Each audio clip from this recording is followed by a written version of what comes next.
Hi, I'm Brian from EZTRUNK. I'm here today to show you how to replace the lock assembly on the EZTRUNK sliding door. The first thing you got to do is you flip it over and put a piece of tape around it. What this does, when you flip it over and you disconnect everything, if you happen to slip, it stops the lock from falling apart. So it's real simple. Take a Phillips screwdriver, tap it with your hand so it goes in the threads. Take the screw out.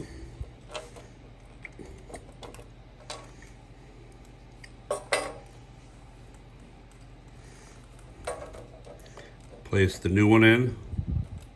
Hopefully it fits. It does. Okay, and put the washer back.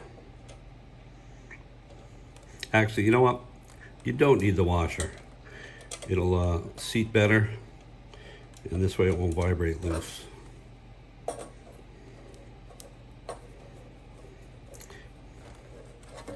Hold it with your hand right here and tighten it. And that's how you install the new lock assembly.